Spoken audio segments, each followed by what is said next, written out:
He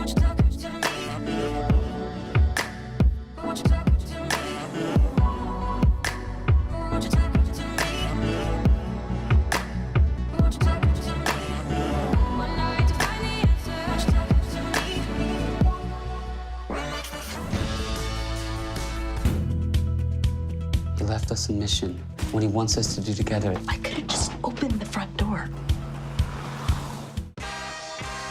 Ford and I have been best friends for years. We do everything together, which probably explains why we're both terrible at dating. I should go. What? Oh my God. You're not gonna leave a tip? It's another trick of his, he ain't no whiz, so don't feed his fire. Jump in my balloon, I'll take you higher, take you somewhere over. Maybe for you there's a tomorrow. What happened last night? What are you talking about? You look like you're having a great night. I just got dumped. Let's get out of here. Come on.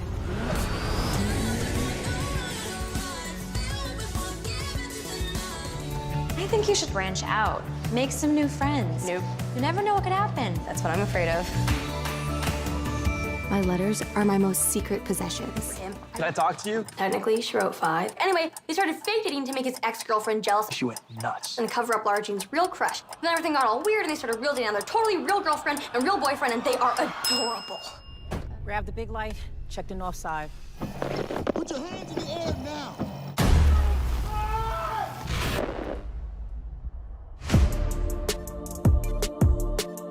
Have you had any trouble relating to people? No.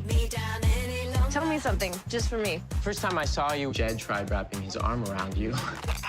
It was a good first impression.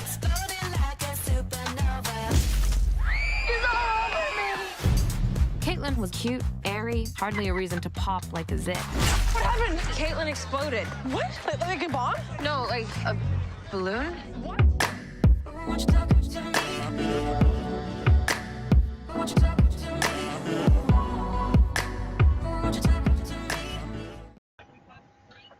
So that's Max. He is currently in production of several films right now that are going to be coming out later this year. His most popular series, as I said before, the To All the Girls I've Loved Before films. To All the Boys I've Loved Before are the most watched Netflix original films in history. And he said he's going to be joining us in 2 minutes. He's just wrapping up a Zoom meeting. So, the life of a film producer, there's always something going on. This is a good opportunity to talk to someone who works in Hollywood on major films. Very nice guy, so just anything that you want to ask, by all means, speak up if you have a question for him. I'll give him a chance to kind of explain how he got into the industry and how he got to the position that he's at. But this is a guy that, when I was in LA, he was still kind of paying his dues, doing a lot of errands for people as a personal assistant and reading a lot of scripts and all the dirty work they have to do in Hollywood to kind of earn your place before you get to where he is now as a major film producer. So,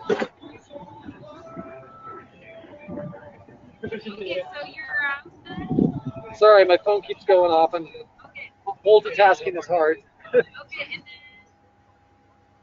But appreciate everyone joining us tonight.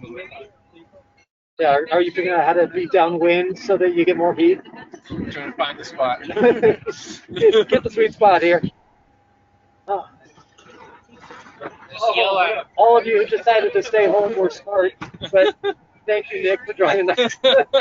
I'm going to zip up here. I contemplated, but when there was an in-person option, I thought, oh, what the heck? Well, there's barbecue.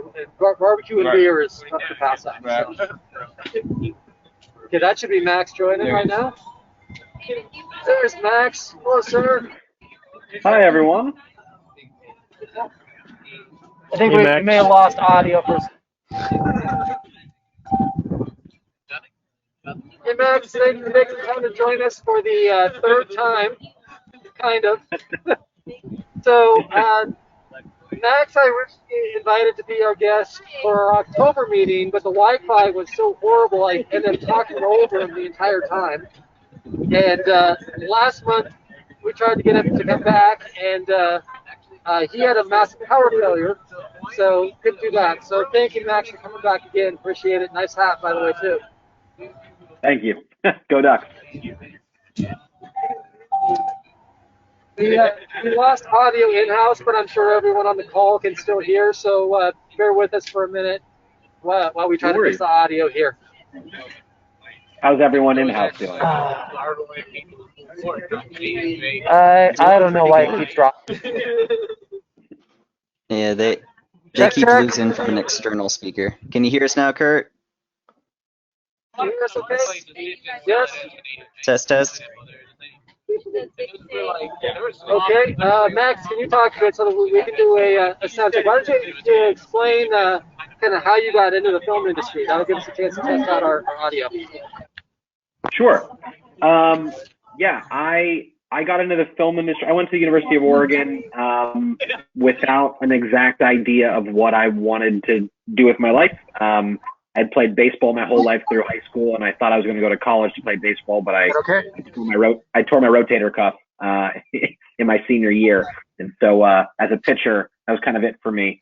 And I ended up in an internship after my freshman year at the CW. I had an uncle who was working there in the marketing side, and they were just launching a new show called Gossip Girl. I don't know if anyone's heard of it, but it was pretty popular back in the mid-2000s. And so I worked on the first season of Gossip Girl as an intern, and really got a sense for on-set production and really enjoyed it, and decided I wanted to keep giving that a shot. So I came back the next summer for another internship in Los Angeles, and I worked for a company called Spyglass Entertainment. They were one of the production companies on Star Trek. They made that movie Wanted with Angelina Jolie. And I got a sense of how they, as a production company, sort of operated, how they produced movies. And that's what really kind of, I guess, lit my fire, if you will. I got excited by the producing side. So the last summer before my senior year, I came back and I interned at Paramount and got a sense of how the studios operate internally. And then after I graduated, I ended up with a job at Lionsgate as an assistant. I kind of learned how different the business is when you're actually working there. It's a pretty foreign place from Eugene, Oregon, and even from where I'm from in Oakland, California. And took me a couple of years to kind of grasp the mentality. But ultimately, I started to bring in some material as an assistant that Lionsgate wanted to make, and sort of proved my value beyond just being an assistant. And I got promoted to be a studio executive. And then from right after that happened, Summit and Lionsgate ended up merging. And the person that I was working for at the time, Matt Kaplan, who ran our division, decided to leave and start his own production company. And so I left with him. We ended up going to partner with a company called Blumhouse. They make a lot of horror movies like Paranormal Activity and Get Out. And we were kind of with them in their early years, in their inception. We were there for about 2.5 years. And then we ended up at this company called Awesomeness TV, where we started making young adult films. I think we saw a gap in the marketplace. The John Hughes movies of old weren't being made anymore. We felt like we could kind of fill that gap in a modern way, and we made this movie called To All the Boys I Loved Before for Netflix. Now the third iteration of that movie just came out about a month ago. And then we left that company and started building our own production company called Ace Entertainment. And we make about 5 movies a year now, both in the romance and rom-com space, but we also make horror movies, we make thrillers, we make contained sci-fi movies, as long as we feel like we can finance it under $10 million and it's a commercial film, we'll make it. Very cool. Yeah, this guy's come a long way from when I knew him in college. Yes. It feels like a long time ago. So the most recent film released is the third in the To All the Boys I Loved Before series, and then right before that you had the movie Spontaneous. Can you talk about some of the upcoming projects that you're working on? I'm sure you're working on some stuff that hasn't been publicly announced yet, so don't worry about it. But if there's anything that maybe is in post that you can talk about, you've been working on. Yeah.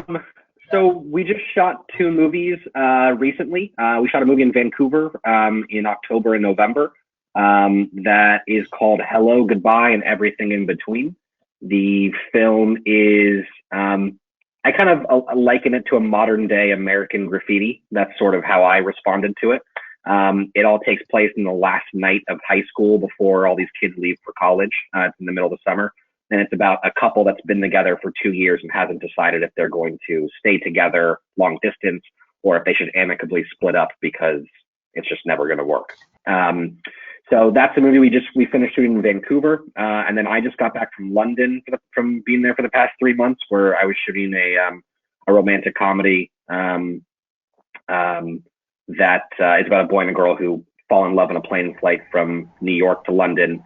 The girl's going there for her father's second marriage for his wedding, and the guy is going there because his mother has terminal cancer. So they are both learning to open up and become vulnerable and fall in love in the midst of their own grief or their own sort of tragedy they're dealing with in their family lives. And then I'm leaving in about 3 weeks for Winnipeg, Canada to shoot a horror movie. The director of Happy Death Day and Freaky is producing with us. So the tone is similar, but it's sort of Back to the Future meets Scream. It's about a 17-year-old girl in 2020 who lives in a Rust Belt Midwest town that's kind of seen better days. We learned that her sister was murdered just before she was born. Her sister was 17 at the time. And there was a killer in town that killed 6 teenagers. And she ends up finding a time machine and going back to 2003, where the whole movie really takes place. And she has to stop this serial killer from killing her sister. So it's a movie about sisterhood, about 2 17-year-old sisters that I've never met. And it's also a really fun popcorn horror movie. And as a teenager who grew up in the early 2000s, I am going to have a lot of fun making fun of 2003.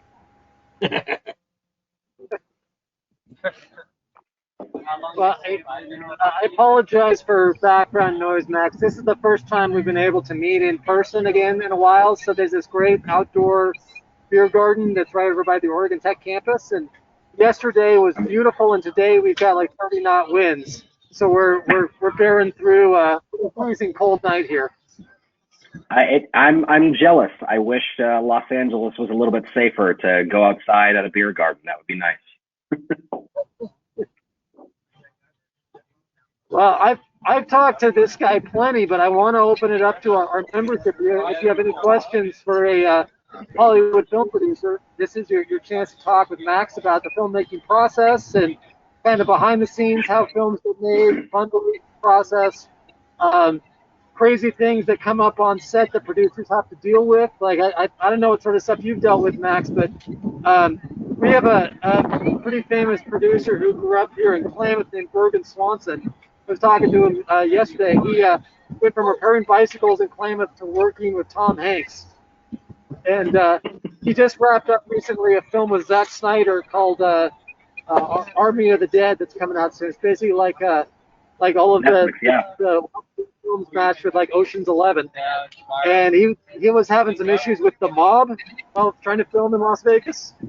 I remember talking to James Ivory, Academy Award-winning filmmaker who is also famous, and he told me about a movie he made in India once where his lead actor got arrested, thrown in prison on day 1 of filming. And so they had to figure out how they were going to work around schedules while they negotiated his release from prison. So all those little kind of fun things that producers have to deal with. What are some of the zanier things that you've had to cope with as a film producer?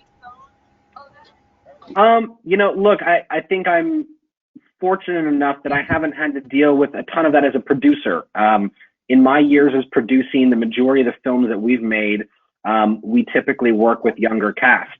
We work with a lot of actors who are 18 to 25 years old, and although that, they can present some of their own challenges, oftentimes they're not at a place in their career where they're causing the kind of snafus that an A-list star might might cause due to their own vanity or ego. There's a number of stories that I had heard about when I worked for Lionsgate, when I was at other studios. You hear these sort of stories that have happened, but I've been fortunate. I haven't really had to tackle anything like the mob in Vegas. I think something that I've dealt with on a number of different movies in the past is just, especially with young actors, you're dealing with a lot of people who didn't really go through high school, didn't go through college, and a film set can sort of be high school for them.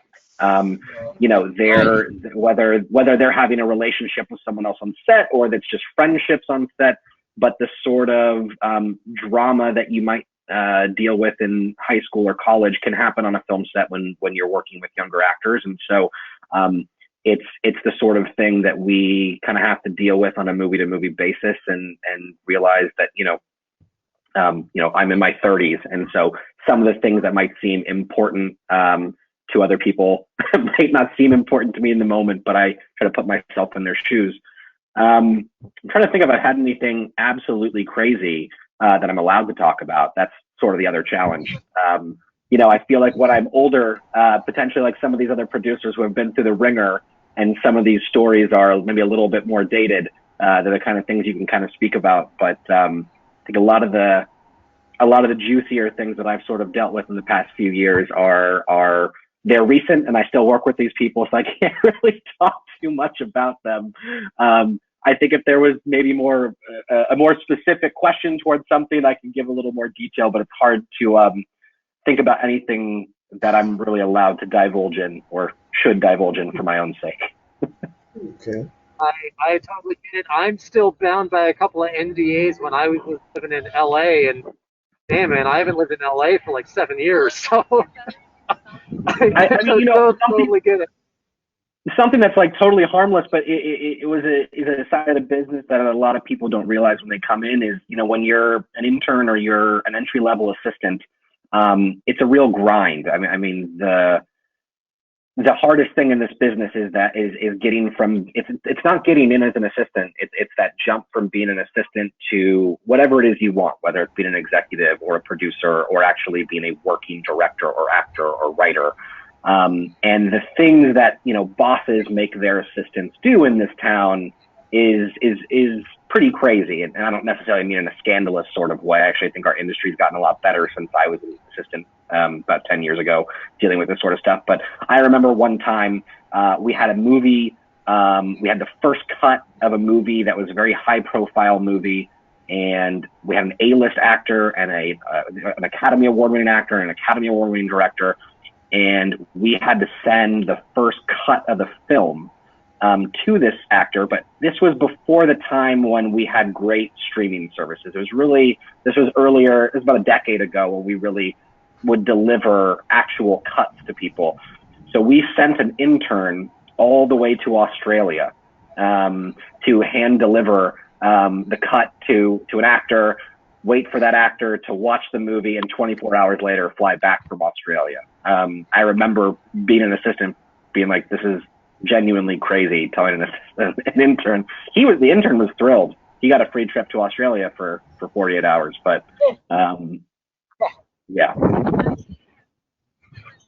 Yeah.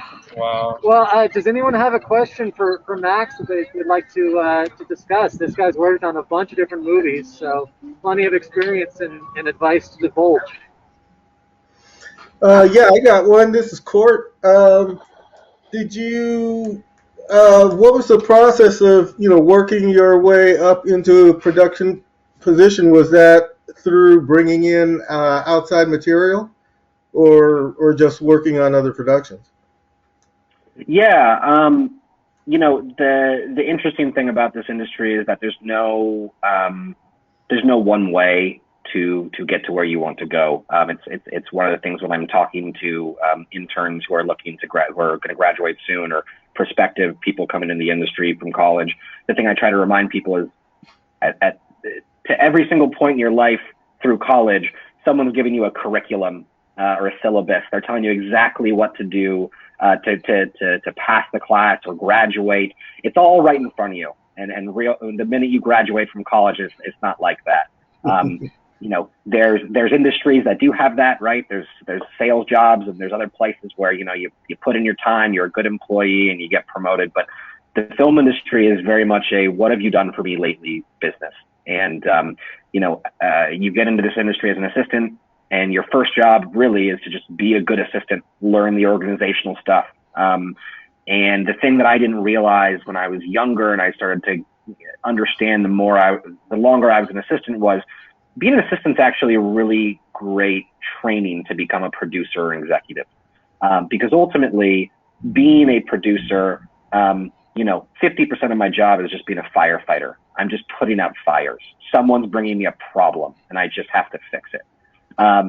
That's half the job as a producer, and that's basically the entire job as an assistant. It's just a lot of problem solving. So when you're an assistant, you're gaining a ton of problem solving skills, understanding how the business operates, understanding who's important, how to manage people, how to manage up, how to manage down, and then ultimately getting to that next phase, if you want to be a producer or an executive, is really about added value, because everything I was just describing is what you're being paid for. It's going that extra mile and creating a lot of relationships in your off hours with other people around town who are going to feed you information or material that will be really beneficial to the company you're working for, whether that means they're acquiring a project you brought in, or you had a friend who was a director who you helped bring onto a project, or you just provided some really crucial insider information that saved the company from doing something stupid. The more connected you make yourself in this industry, the more valuable you become. And that's really the point where you start getting looked at for that next step up. And for myself, I learned that early. I had a really good mentor who I actually still work with, Matt Kaplan. He runs our company. I've worked with him for 11 years now. And the great thing about Matt as a mentor in this industry, and it's a rare thing, honestly, is Matt always gave me enough rope to hang myself. He always let me kind of run. And if I made a mistake, it wasn't a big deal. We kind of have this motto in our company: you're allowed to mess up as many times as you want, just don't mess up on the same thing twice. Learn from every mistake you make so you can grow. And that sort of freedom in this industry is rare. A lot of bosses micromanage. And so I was fortunate to have a boss who encouraged me to run before I could walk. And in doing so, I messed up left and right, but I learned a lot. And I ended up bringing in a lot of material and making a lot of relationships that improved the value of a lot of our projects. And I got promoted. And at every step of the way that I got promoted, Matt and I would sit down and talk about, okay, great, you've gotten really good at this. This is really valuable. Here's where you need to improve. If you want to get to that next step of your career, if you want to be seen in a different light, this is the next thing for you to do. And so the great thing about this industry is that there's so many different levels of your career as a producer or an executive, and they all require different things. And a lot of the time, it's hard to acquire some of the skill sets that you need later in your career before you're there.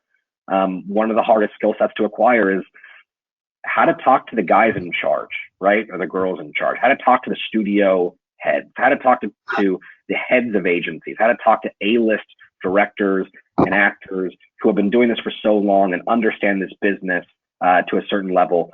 That just takes time and experience. That just takes years of experience. It's not something you can necessarily learn in a young age. And the ones who can are the ones who are running really successful companies at this time. Those people separate themselves in that manner.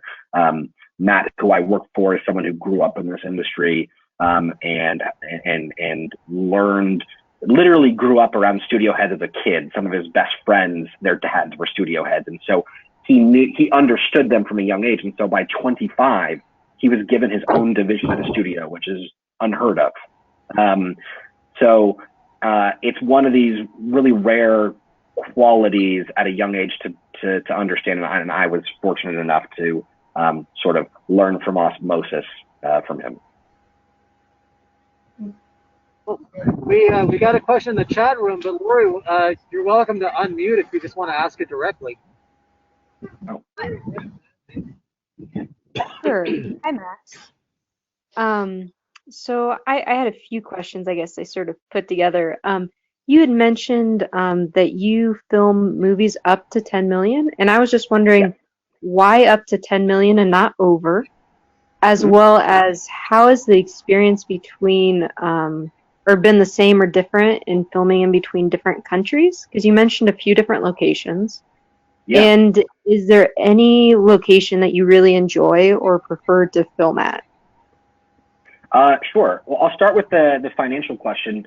There's a number of reasons why we don't shoot over 10 million. I would say the first and foremost is, we raise a certain amount of funding and we want to make a certain number of films with that funding. And so we have to sort of break it up in a certain way. We raised about $75 million in financing before COVID hit, with our intention to make about, 8 to 10 movies. Now, in theory, we could take a massive risk with that fund and go make a $75 million movie. But, if we swing and miss, there goes the fund.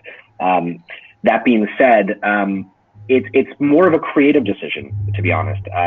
Matt and I cut our teeth in the low budget space when we were working for Jason Blum. And even before that at Lionsgate, we learned how to make $5 million movies, which have low risk and high reward. So specifically, in the genre space, Jason Blum really cracked this amazing formula that studios really hadn't figured out around 2009 when he made Paranormal Activity. You can make horror movies for a certain price. They can look good. You don't need big stars as your leads. You can keep the locations to a minimum. And a lot of what you don't see is scarier than what you do. So forget the visual effects. When you can make movies like that for a cheap price, but that are still commercial and entertaining, and there's just a massive upside. So if you go look back at the first Paranormal movie, for example, that movie made, I think, $150 million. That movie was made for 100,000, if I recall. So it's when you look at the profit you can make from making a lower budget movie that's still commercial and you're not cutting corners, there's a lot of upside in that. And the reality is it's very hard to lose money at that price. So the way that a lot of these deals work, with home entertainment, with output deals at studios, they have a lot of systems built in where at a $5 million budget movie, it's hard to lose money. And if you're going to lose money, it's a very limited amount of money. The third reason for making movies at that price, if I'm honest, is also the amount of creative control you have. When you're making movies for a cheaper price, you have less people who are financing the movie pay attention. Now, luckily, this is our own money, so there's no one at any point that we have to answer to. But if we were making a $5 million or $10 million movie for a studio, they are not going to be as intrusive necessarily on the creative with us and the director and the writer as they would be on, say, a movie of $150 million, because that investment is just so much greater. And we've found the most success in our careers to be when we've been making movies at a lower price and we have less cooks in the kitchen. So, for example, To All the Boys I Loved Before was a movie that we financed and we sold after the fact to Netflix. So when we made that movie, it was our production team, it was the director, it was the writer, it was the actors, it was our author, and there was kind of no one else. And that level of intimacy can really build a great creative product. And the more people you have involved, the harder it can get, because everyone has different agendas, whether they're protecting themselves from certain things or they're worried about maximizing merchandising profits. There's a lot of different things that go into these bigger movies that make it a lot harder for them to be financially successful. So financially, that's why we tend to stick under 10 million. As far as locations, I guess, so the experiences are different in the way that I think cultures are different. The British have a very, I just shot in London and I loved working with them. Our crew had a very much like a keep calm and carry on mentality. If there was an issue, I didn't feel like there was panic on set. They very much were, all right, no problem. We got it taken care of. We'll come back to you in whatever amount of time with it fixed. There was no drama around any issues we had. You know, in America, it can be different, but it depends on the state, honestly. You know, we haven't had too many bad experiences with crews. But the truth is we shoot in different locations based on where creatively it makes the most sense for the movie. Financially, who has the best rebate in the moment. And then currently, where is it safe to shoot with COVID? When we first were prepping to go to London, it was actually really safe there. And by the time we got there, it wasn't. And then we just kind of had to roll with the punches. We were fortunate. We didn't have a single COVID case on our entire production. Our production was really conscious of everything. Everyone wore their masks, and go to the pubs after we were done shooting. Everyone was really respectful of the set, and London was a great place to shoot. It's just a beautiful place in general. Very different vibe from Los Angeles. But generally, I love working in Vancouver. We've shot a lot of movies in Vancouver. The crews there are total professionals. There's so many good crews there now. The resources there are great. It's a beautiful city. We have a lot of relationships up there. And so we've been able to have a lot of repeat business with casting directors we've worked with up there, and line producers we've worked with up there, and ADs we've worked with up there. So Vancouver is a place that we always just feel very comfortable going to, both in the sense that the crews are great. The accommodations are great. We don't feel like we're kind of in the middle of nowhere. And it's an easy flight home.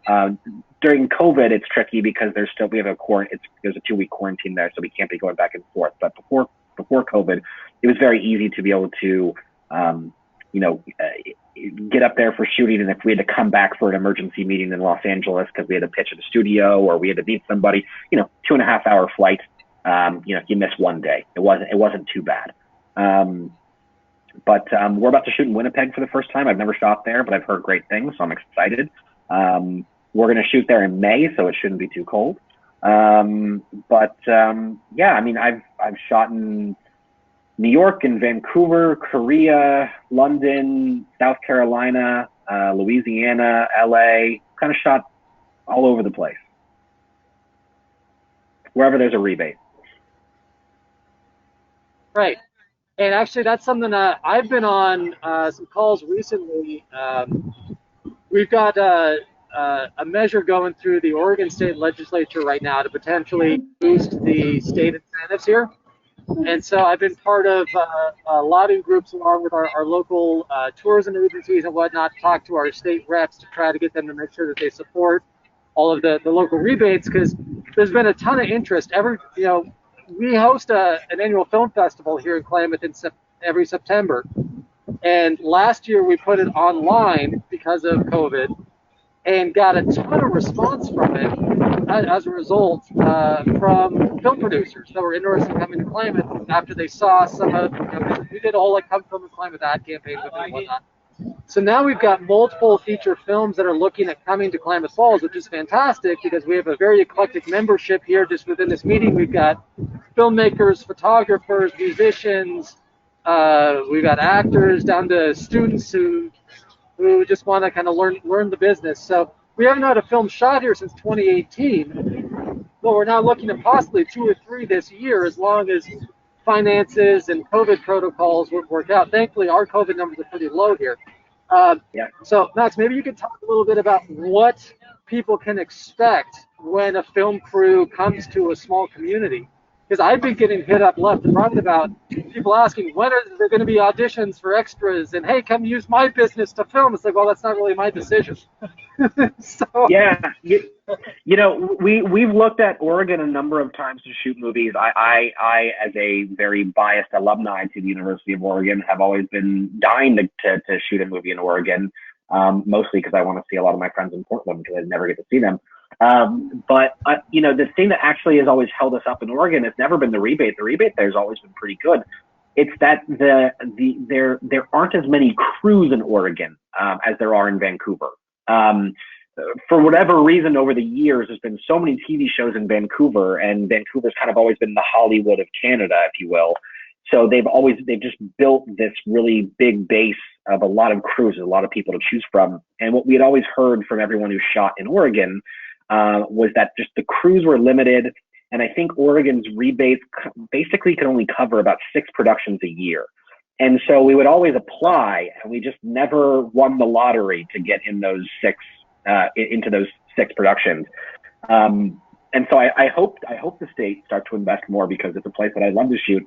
I admittedly, Kurt, haven't really shot in a small community. If I'm now thinking about it, I've shot in Vancouver and Seoul and London and Charleston, South Carolina, and Atlanta and New Orleans and Los Angeles. All the places I shoot are relatively close to big cities. I'd say that the closest I've been to shooting in a small town would probably be like, in the suburbs of Vancouver, but it's still Vancouver. So I don't know how it would necessarily affect a small town. That being said, I guess what is it you're interested in? How it would necessarily affect the small community? I'm not sure. Well, I mean, I know what to expect, because obviously I was in LA for years, and some of our members have worked on films as well. We do actually have some decent crew out here, and Ashland has an amazing collection of crew that work on tons of TV and film. But since we've had multiple productions that have kind of come to us in the last couple of months saying they really want to film here because they love the scenery and backdrops, it's garnered a ton of community interest. Everyone wants to be an extra in it, and every time I'm around town, I get questions of, "Hey, when is the film coming here?" I'm like, "It's not my decision. It's up to other people involved for schedules." But everyone's just super excited about the prospect of films being shot here, and not just for the cultural aspect, but for economic benefits too. So I guess maybe you could talk about like what, for the communities that you shoot in, maybe what people can expect as far as like street shutdowns and closures and higher community, stuff like that. Yeah, it'll really depend on the type of film and the budget of the film. For example, if the incentives got better there, and let's say a horror movie, a Blumhouse movie, decided to shoot in Ashland, they're going to limit their locations to a house and maybe an office space and maybe a high school, right? At most, they're going to use 3 locations. And so you're not going to deal with a lot of closures. In fact, when you shoot at a house, we don't really usually even shut down that street. That street might find some annoyance in the fact that there's a couple of semi trucks there throughout the time they're shooting. But usually there'd be a base camp in an empty parking lot. We go find a high school that's not in session, or we go find an empty church parking lot and rent that out for a while, which is where base camp would be, where the trailers would be, where the catering would be, where kind of the office space, the temporary office space would be. But usually as far as extras, the same thing kind of applies. If it's a smaller film, extras cost money, and the less extras they can have, the better. If you're dealing with a bigger movie in bigger scope and they need extras at a high school, or they need extras, in a church, then you're gonna have a lot more.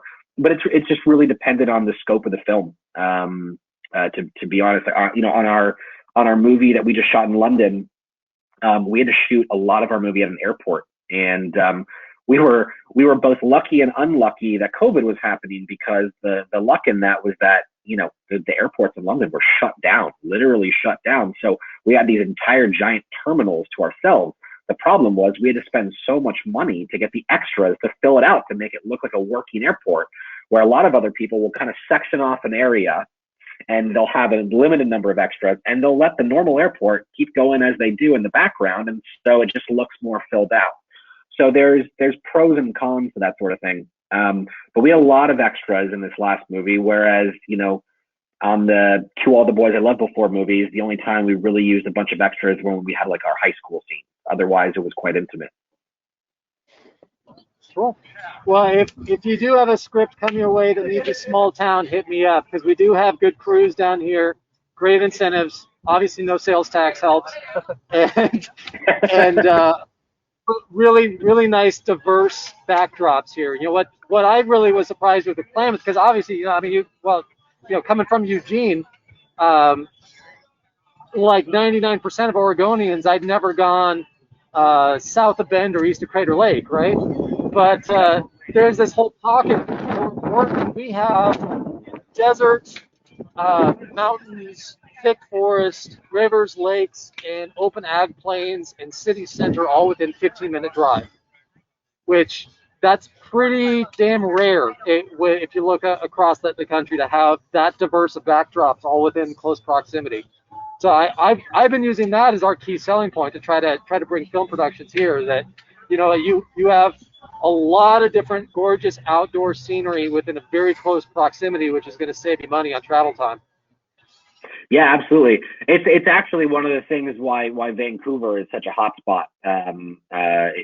Honestly, it's such a quick drive to get to the mountains there. You have there's actually an area in the south of Vancouver that has like a very kind of Cape Cod beach feel. So we just shot a movie that was supposed to take place on Lake Michigan, and we shot it in Vancouver because they had that sort of beach feel. And then they obviously have the suburbs. They have modern city. I mean, when we shot To All the Boys, we went to New York for about 5 days, and we shot New York for New York. But there was a couple scenes where we had to shoot inside of a fancy New York hotel, and we just shot that in Vancouver in a hotel there because it's very easy to double. So yeah, I mean, it just depends on a film's needs, and the bigger budget stuff, they're often looking for bigger cities, which is why and Portland's great for that. One of the things that I have always felt is a lot of films shoot in the same cities constantly, and people are getting used to it, whether it's Atlanta or even Vancouver for that matter. I think being able to go shoot in a city like Portland that hasn't been shot in as much would actually be quite advantageous for a film to give it its own vibe, its own feel. Yeah, totally. Well, we have a couple of filmmakers who are on the call now that I'm sure are interested. Nick, did you have anything that you want to talk to Max about specifically, or? Sure. I was just curious. I've directed a film, but maybe you could explain what's the director's relationship with the producer. I feel like it's like a pretty basic question, but I realize that it's also very broad. But I'd love to hear your input. What the relationship is like you with the director. Yeah, it's interesting. I think for me, I've always been fortunate enough to work in movies under 10 million, and in that sort of space, our relationship with directors is intimate. I mean, the minute that a director is hired, we are talking to our directors every single day until the movie is released, which means we're probably talking to the director every single day for over a year. Maybe bigger Disney and Marvel movies where the director is a big part, but obviously the VFX director is another big part. The producers might not be as close with the directors on a day-to-day basis. They might kind of not see them for a week at times.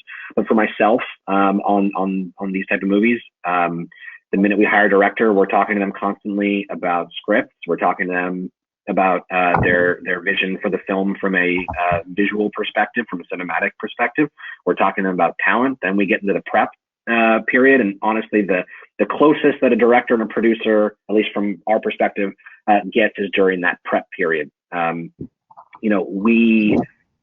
When it comes to especially these YA rom-coms, we have a good understanding of kind of what the secret sauce is, and so we sort of know which kind of I don't know what's the right word, milestones to hit during prep, and so we are constantly talking to our directors every day. Hey, we've got to get this thing done by X date so we're on time, and then once we're shooting, I think a little bit of the pressure's off. We always feel like 90% of the movie's success rides on pre-production. It's all in the prep. If you prepped right, if you know what shots you're doing, if you have everything planned out properly, the actual physical production side should go smoothly. Now, there's obviously the chemistry of the actors on set you'll have to deal with. Certain things go wrong on a certain day, but generally, if you prepped right, your movie should really go, at least according to, the movie should turn out the way that you want it to turn out based on your prep. If you have a bad prep, you're going to have a bad movie. It's really hard to shoot a movie on the fly. There's just too many moving parts. So I would say, we're constantly talking to our directors every day through the end of production. I think we probably talk to our directors maybe every other day once we're in post. We try to give them that space while they're just, in a cave with their editor for months at a time.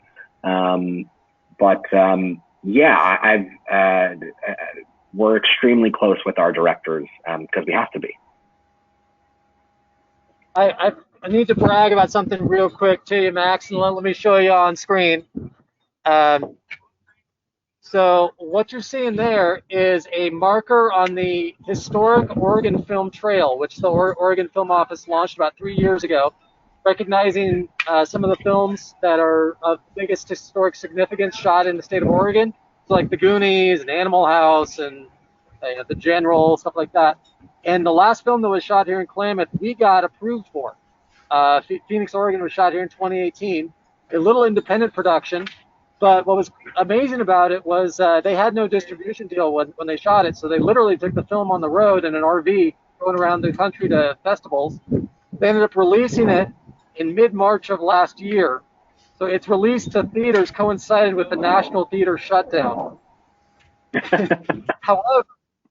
However, they also did an online release. And, I know all of the films that you work on and everyone else's films, they're always doing these simultaneous on-demands or HBO Max or whatever. But a year ago, sorry, there's the jet overhead. A year ago, no one was really doing that, but the Phoenix, Oregon crew did. And so as a result, they ended up with the number 1 movie in America by default as the only film that qualified for domestic box office. For the week that every theater was. It's also the lowest grossing #1 in film history. But damn it, we got the #1 shot in Klamath Falls, which we think is pretty darn cool. So last weekend, we put up a historic marker downtown and did a Q&A with the cast and screened the film and just talked about it. That's great. So that's the 33rd. That's the 33rd marker that's been put up in the state of Oregon for recognized films, but it's only the 3rd one in Southern Oregon.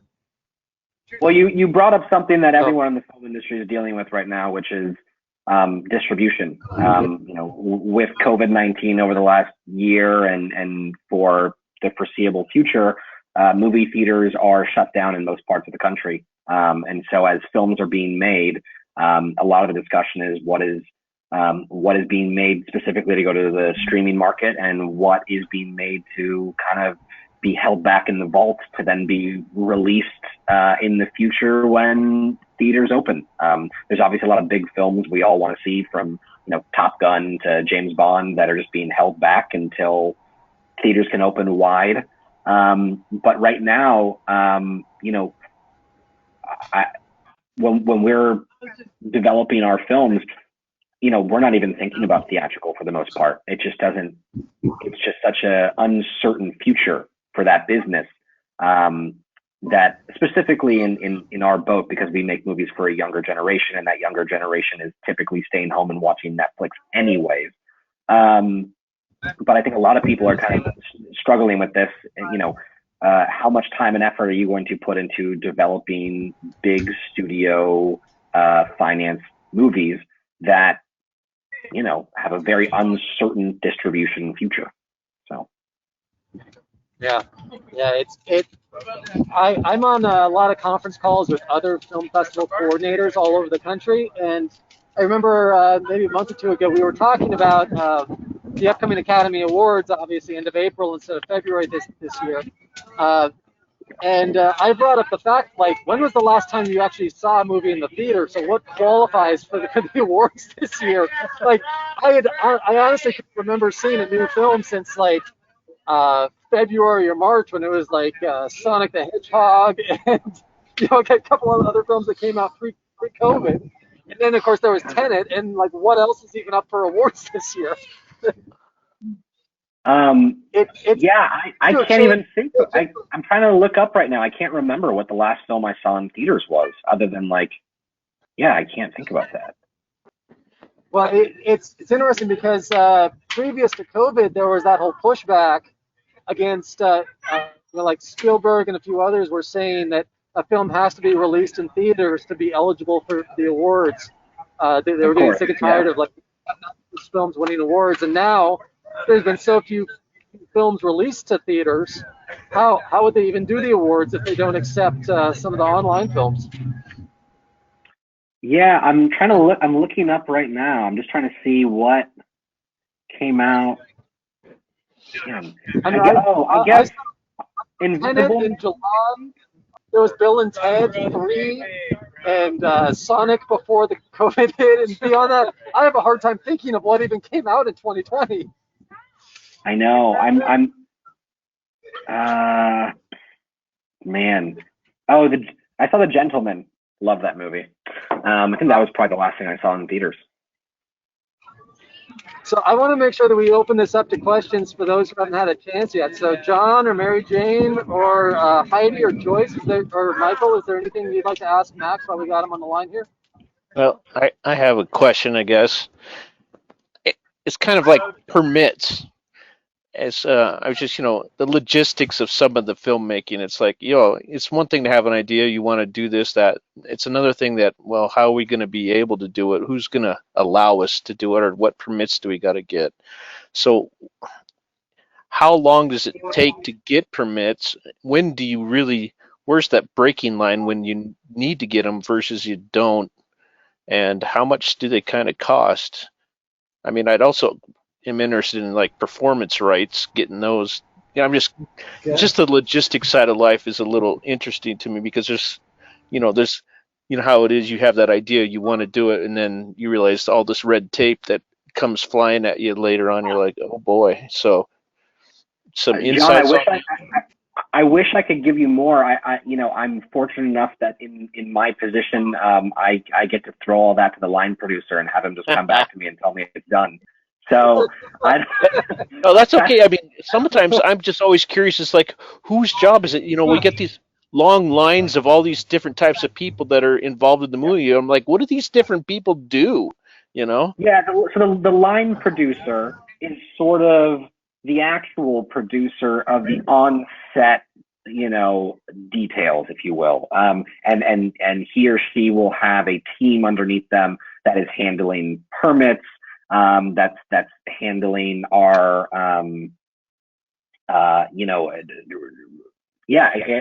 our ability to shoot on a location, our ability to shut down a street, our ability to shoot potentially a local monument that needs permission to shoot. For example, we shot the Empire State Building when we were in New York recently, and we needed to go through a whole negotiation with them over how long we could shoot it, and if we did, what allowances they were allowed to have, and putting that on their sort of educational reel. And there's a lot that goes into it. Unfortunately, I don't have the answers for you. If you guys ever get a line producer on here, that's a great question for them. They will be able to give you all those details. Yeah. Well, that's okay. I'm kind of curious then, just what is the kind of like the nugget handful of people that you really need to do a movie then? I mean, obviously you got casting, you got your director, the producer. I mean, I don't always know exactly what all these people sometimes do or don't do in their categories, but I'm just kind of curious, what is kind of like the nugget that you need to make sure you have in each category? It depends on the film, right? There's every job that exists on a film is important, and it's never really a sense of could you lose a certain job on a film. It's, do you need as many people doing that same job on a film? And it really depends on the budget and the scope and how much cast you have, how many locations you have, if there's visual effects or not. Again, if you're looking at a horror movie that's just going to be shooting for the most part in a house like The Conjuring was, you're going to need less crew than you would if you're going to be shooting at multiple locations on site, all that sort of stuff.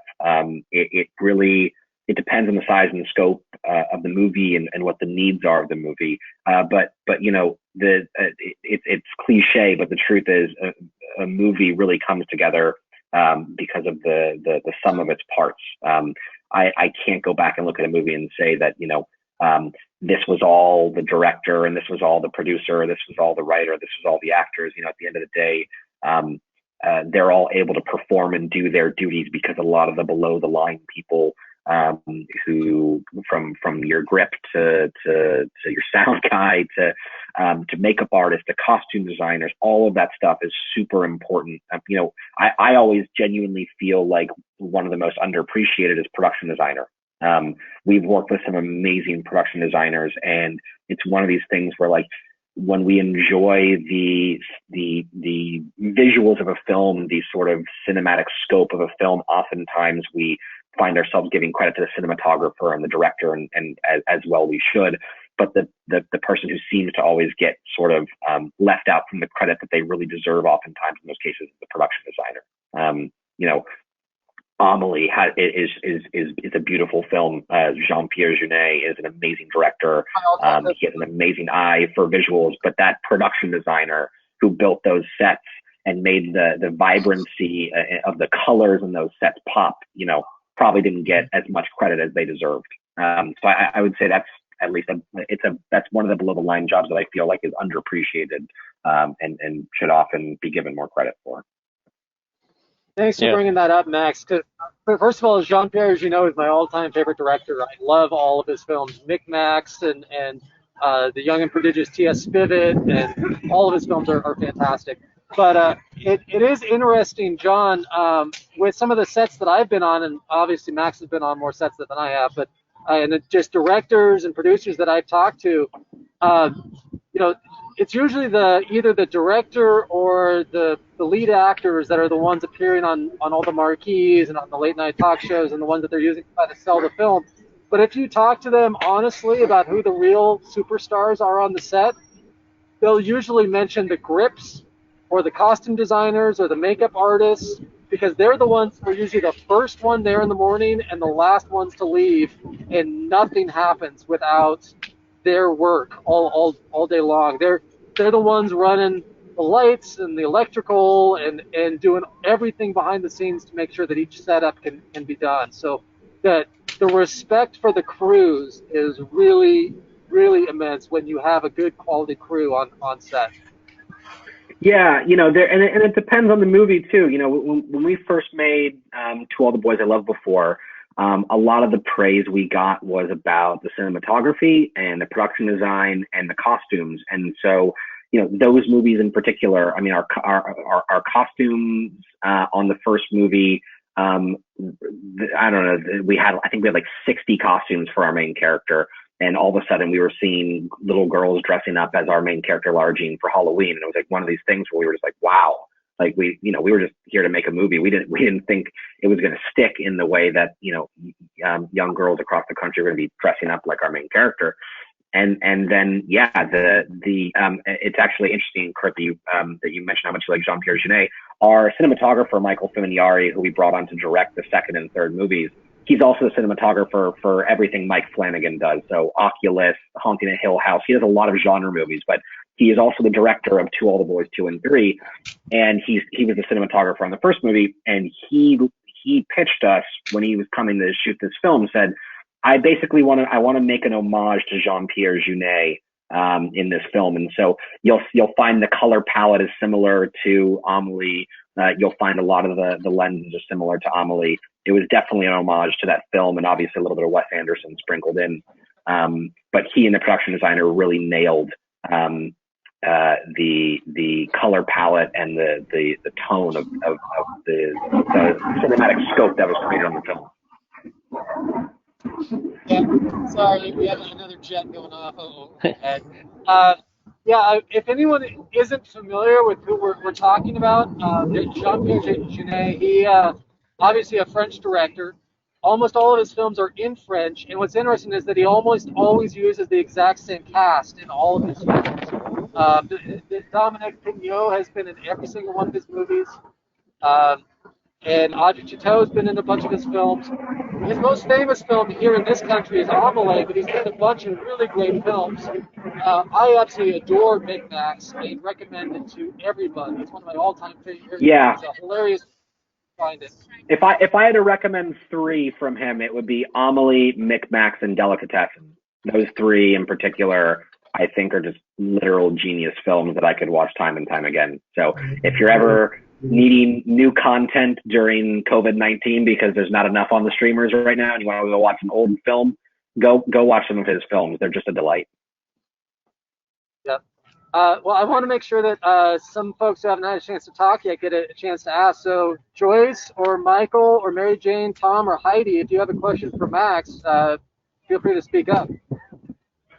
I don't have a question, but I'd like to say thank you to Max. It's been so informative and very, very interesting hearing things about the film industry I wasn't aware of. So thank you. Yeah, of course. I'm happy to be here. Your 3rd time here. Luckily, we got you through this time. I've enjoyed it each time. So, okay, thank you, Tom. I will voice and support Joyce's statement that every time you come on, we learn something a little bit new. You broaden our horizons, and we get a sneak peek behind the curtain, so to say, of what's going on. I enjoyed Max as well. Oh, excuse me. Yeah, I was just gonna say thank you for shedding some light on how COVID affects the film industry and how it's coping and all. That was my question, and it was covered quite nicely. Thank you. Yeah, no worries. If there's anything else you want to know about how COVID's affecting us, happy to answer. Okay, thank you. Yeah, it's interesting.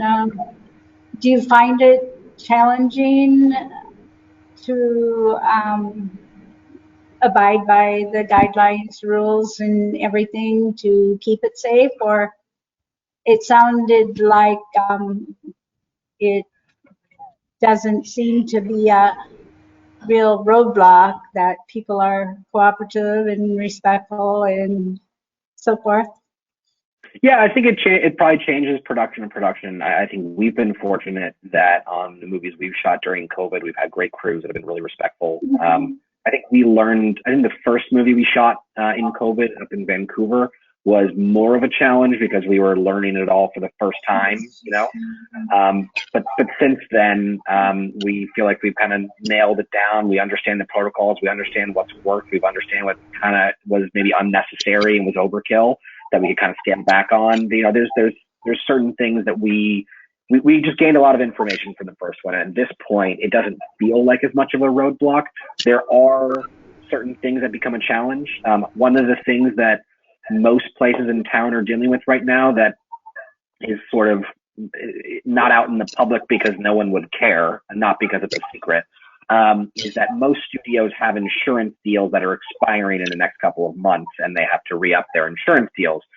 These current insurance deals cover COVID because COVID wasn't anything to be put in those deals. But now, COVID will not be covered in these insurance deals unless you want to pay an extra sum of money per film. And that extra sum of money is pretty hefty. And so there's a moment right now where a lot of studios are pushing really, really hard to go and shoot as many movies as possible before that insurance deal runs up, before the costs become too much. So that has been a bit of a challenge for a lot of people. I mean, we ourselves have a movie coming up, and we're trying to get it off the ground, under the wire.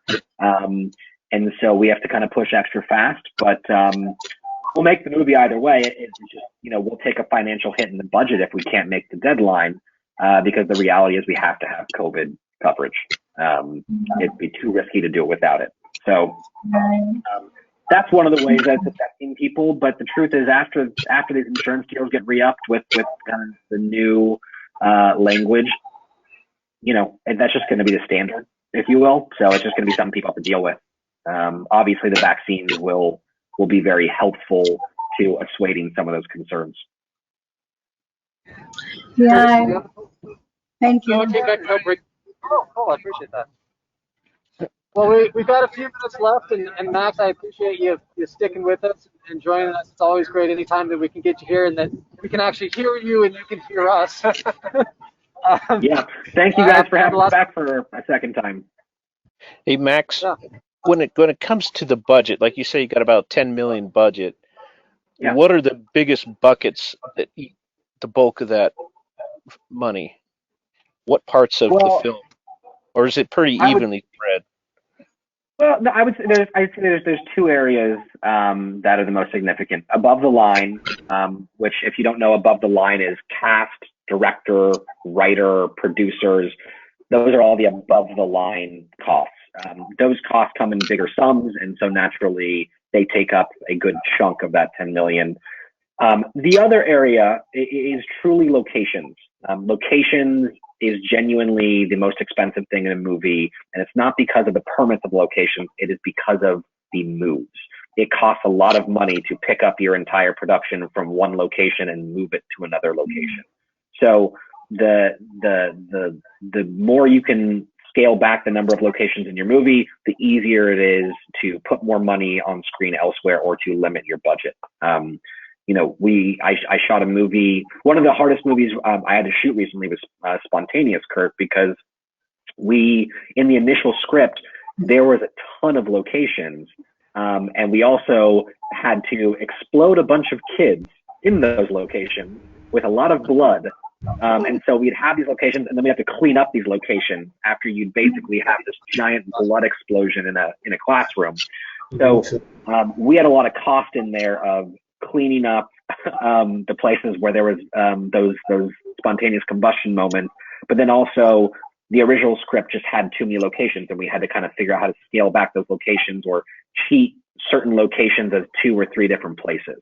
So that John, honestly, is probably, besides above the line, locations is oftentimes where a significant chunk of your budget comes from.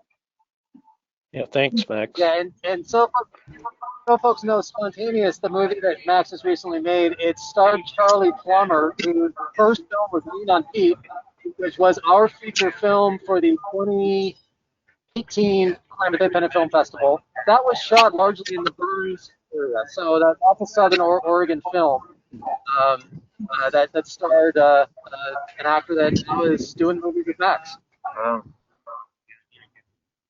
That's right. So I'll have to check it out. In the last couple minutes here, Michael and Heidi haven't been able to ask a question yet. Do either of you want to talk to Max about something? Yeah, I actually just finally remembered my question. I lost it a good while ago, but I got it back. You mentioned selling the first To All the Boys film to Netflix. How did the sequels work for that kind of distribution? Did you sell them all at once, or did Netflix, I guess, come back and ask for more? And what did the extreme success of those films do to kind of affect that deal? Yeah. So there's a company called Awesomeness TV, which is where we had worked when we had made the first To All the Boys. Awesomeness, which at the time was owned by DreamWorks Animation, financed the first film. We ended up selling it to Netflix. And at the time this is the kind of the crazy background of it. The time I believe, if I'm remembering the timeline correctly, at the time that we sold it to Netflix, Comcast had already bought DreamWorks Animation. So we were selling that movie as a Comcast subsidiary.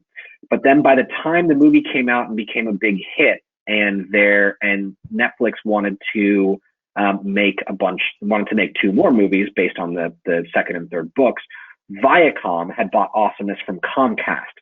So by that point, Viacom was the rights holders to All the Boys I Loved Before. So if they had wanted to, Viacom could have said, thank you, Netflix, we're going to go make these for Paramount. They didn't. They recognized that a big part of the success of the films was because of the platform, because that's where young people are. And so Netflix had to make a rights deal with Viacom, and then they had to make our producer deals. And then they had to make the actor deals and the author deals and the director deals. And then we ended up making the sequels. So Netflix had initially just licensed the first film, and then they had to relicense the second and third. And yes, the deal process for the sequels to a successful first movie are always going to take longer, and they did. But it was a smooth process. It's just there's more cooks in the kitchen, and negotiations will often run longer when you're dealing with sequels because you had a lot of success in the first, and people are owed more money for the next film. That's interesting. Yeah, I didn't realize that kind of licensing changeover was happening. And I think I could be wrong about this, but didn't it must have been Viacom owns Nickelodeon, I believe, or something like that. And I think around that time they were doing a partnership with Netflix as well. But now I'm seeing this Paramount Plus thing coming out, so I don't even know what's going on with that anymore. There's been a lot of changeover with a lot of these bigger multimedia companies in the past couple of years. I mean, Paramount and CBS merged, and so CBS All Access is basically becoming Paramount Plus. So if you have CBS All Access right now, you're gonna have Paramount Plus this week. It's just gonna shift over. You already have a subscription. I already have CBS All Access because I watch Champions League soccer on it. And so I just realized today, I was like, oh, I'm going to get all this new content because I guess I already have Paramount Plus. But Paramount Plus is going to be making just television. They're not going to be doing films. But every multimedia company, from Paramount to Universal, everyone's got their own streaming services now, which is going to make Netflix's job a little bit harder. They have to create original content because Universal and Disney and Paramount and other places that have their own streaming services, Warner Brothers, which with HBO Max, they're going to stop licensing their big title to Netflix. Netflix's library is going to get consistently smaller from other people's films. And so in these coming years, Netflix's biggest challenge is going to be creating their own franchises. And that it's going to be very interesting in the coming years to see, which of these streaming services sort of float to the top and start to compete with Netflix. And right now, the biggest challenger is Disney Plus, because Disney inherently has a ton of franchises, a ton of content that everyone knows about. Netflix, most of their big IP at this point is in the TV space, and so they're trying to build more franchises out of the film space. We were actually their first franchise with To All the Boys I Loved Before in the feature space. So they need more. We're working on a bunch of stuff with them to help provide more. But yeah, there was a lot of changeover with Viacom and Comcast and all that. And there's always these sort of deals behind the scenes that a lot of people don't sort of just put the pieces together. Like the information's all out there that Viacom bought Awesomeness at the right time, and then Netflix had to, make these deals. But they're just, just typically not interesting to the public, so no one really writes about it. And does Netflix provide any sort of, I guess, not necessarily a performance bonus, but I know some distribution platforms for other media will cut special deals if something sells well. Does Netflix do anything? I know they typically don't broadcast their viewership numbers, but does Netflix offer any sort of viewership incentives for something, especially like with how popular that was? No? Okay. Not in our experience, and we've got one of the most successful, as far as viewership goes, one of the most successful film franchises they've ever had. No, what they end up doing in all of their deals is they inherently have to pay more upfront to cover the fact that there is no backend at Netflix. So, for example, a director might have a quote at a typical studio like Warner Brothers or Paramount, a theatrical studio, of $1 million. That might be their director quote. But Netflix might have to pay $3 million because there's no potential for that director to have a success in the box office and make a bunch of back end from their contingent compensation of their box office bonuses. So Netflix sort of has to pay that out up front. Now, what that means for the non-A-list of A-list people is that you can go to Netflix and hit a double most of the time. Financially, you can have a win. the kind of money that you would make, for example, if I'll give a good example. There was a very big blockbuster success 2 years ago.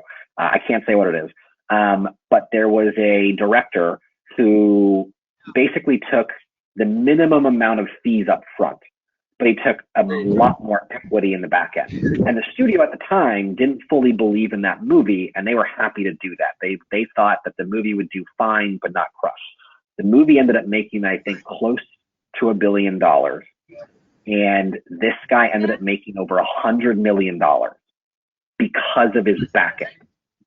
And so ultimately you can't do that at Netflix. You can take a much nicer upfront fee, but you don't have the ability to have that sort of success. So a lot of directors, depending on where they are in their lives, they might want to take the big swing and bet on themselves and take it to set up for a studio. At the same time, some people just want to take that upfront money. And the reason we like to work with Netflix so often is because we're going to get more eyeballs on our movie on Netflix than any other capacity. Whether it's a theatrical movie or another streamer, no one has more eyeballs than Netflix. And that's what we care about more than anything. We want our movies to be seen by the most amount of people possible. So. Great. Thanks, Max. I had to laugh a little bit, Max, when you said that you have CBS All Access in order to watch soccer, because it made me think back to about a decade or so ago. Max and I went to a bar in LA to watch the World Cup, and I was telling Max the entire time, like, dude, Americans don't understand soccer. You're wasting your time with this. We showed up at a bar, and within 5 minutes, Max is looking over at me like, oh my God, the people in here are such idiots. They don't understand a thing about soccer. They're like screaming, go forward the entire time. That's I think the last time we gave up basically going to bars to watch soccer games after that game because it was such an embarrassment. So. It's funny you say that, Kurt, because I think 4 years after that, in the 2014 World Cup, my boss, my mentor, Matt, and I, we decided to go watch the U.S. play Belgium in, I think it was the round of 16. And England had just been eliminated. And Matt and I get to this bar, and I think his buddy ran the bar, and so they kind of put us upstairs in the kind of private section. And we get up there, and we knew that you go into this sort of place, you're going to see some people. And so there were a couple of actors from Game of Thrones there, who I won't name. And then when we got up there, we sit down, and I realized two of the starting English soccer players from the team that was just in Brazil were there. And it's because they were on vacation now. They got knocked out of the World Cup, and they decided to go to Los Angeles for vacation, but they wanted to watch the match. And so we're sitting up there, and the English players were just laughing at how dumb the American fans in the bar were the whole time, because it was such a foreign sport to so many of these fans who just wanted to root on the USA. They just wanted to cheer for the USA to beat Belgium. And I just remember these English players sitting up there looking at us the way that I would probably laugh at English people watching American football. And it was like they were speaking another language. It was pretty funny. But it is true. But Kurt, our country has made some significant strides in the last decade with that sport. All right. I think it was a bar in Pasadena, or maybe it was Glendale that we went to, and within 5 minutes of the game, we're both sitting there just like, oh my God, these people are just idiots. I think it was Lucky Baldwin's. I think we were at Lucky Baldwin's in Pasadena. Yeah. Well, it's almost 8 o'clock, and I want to thank you so much, Max, for getting some time here. But Heidi, you haven't had a chance to talk yet. Did you have a question, or did you notice the fact that we were mentioning Jean-Pierre Jeunet so much? And Heidi, and funny story. Thanks so much for getting me in trouble with my boss because I showed TS Pivot in my classroom. So Judy Davis drops the F-bomb a couple times, you get in trouble. Yeah, I've inundated Heidi with some of my favorite Jean-Pierre films, and I thought The Young and Prodigious T.S. Pivot would be a good one to show her students, forgetting the fact that Judy Davis has a pretty epic rant at the end of the film where she starts screaming a bunch of expletives. I remember I think one of my friends, his wife is a teacher, and she showed Shape of Water, not having not seen the movie. And there's a couple of there's some scenes in there that maybe some middle schoolers shouldn't have seen. Oh, Max. Yeah. Since you do so many movies, I mean, if any of us or ever really came up with a good concept, would you ever be open to that? And if so, how developed of an idea would you need to be presented with? Yeah, I mean, look, for we would, yes, we are open to anything and everything. We get projects in at a bunch of different phases. We will buy a book and adapt it. We will get a done script based on an original idea. We'll hear pitches. I think for the most part, we typically like to have something fully baked as a script, or at least someone has already bought a book, has gotten the rights to the book, and they have a pitch on how to adapt it. So at that point, we understand kind of the full scope of the story, and we can see the film. The moments in which we buy pitches at our company, they're a little bit rarer. We typically will kind of dive in to that process with writers that we've worked with before, who we trust will get us to the finish line. I think because we're a production company, most production companies don't spend a ton of money developing scripts in-house. Oftentimes they're looking for a studio to fund that.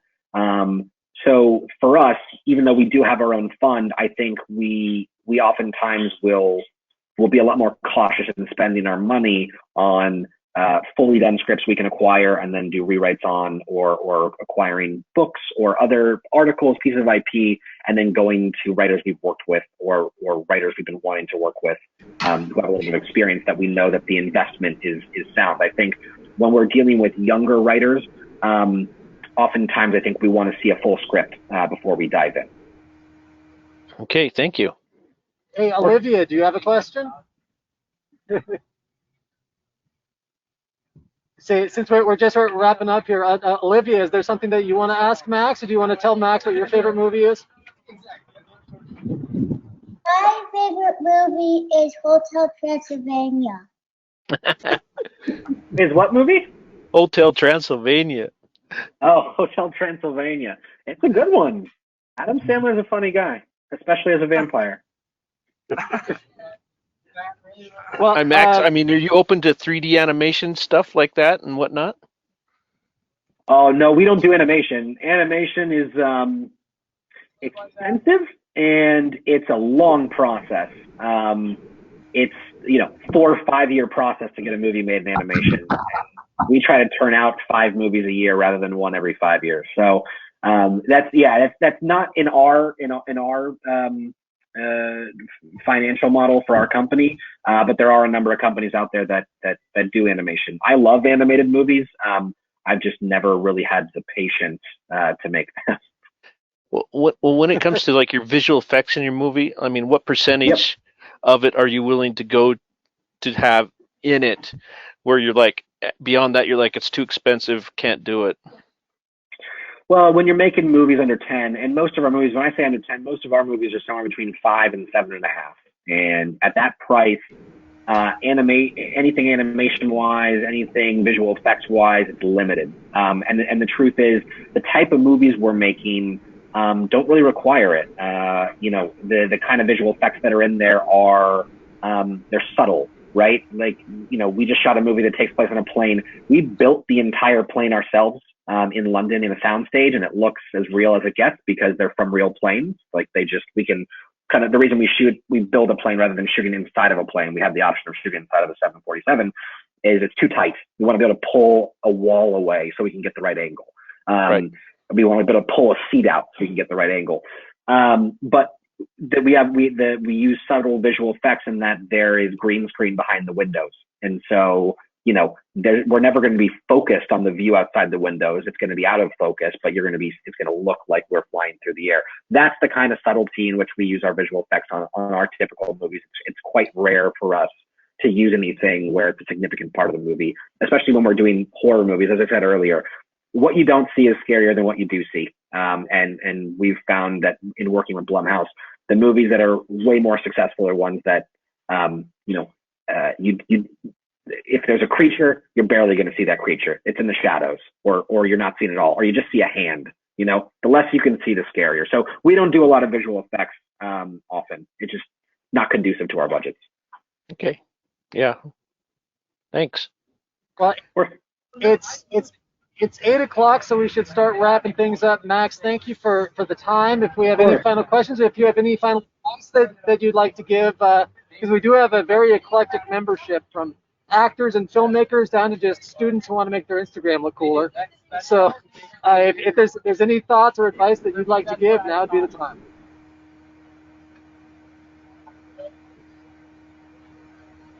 All right. Thank you, everybody. It was really great talking to you. And Kurt, happy to come back anytime. Good luck, everyone, with all the film watching, and please stay safe and healthy during these weird times. Thank you, man. My living room looks really warm and comfortable right now. I mean, we will be doing these meetings here at the Falls Tap House. Hopefully we won't have gale force tonight. But please do come back next month, first Thursday of every month. We'll be doing these. I think I want to go home and watch a Jean-Pierre Jeunet film now. So maybe Max or A Very Long Engagement, Damon Prodigious, T.S. Bivett. There's some great movies there, so go check them out. See you guys. Thank you. Thank you, everybody. Thanks, Max. Thank you. All right, everybody. All right. Right.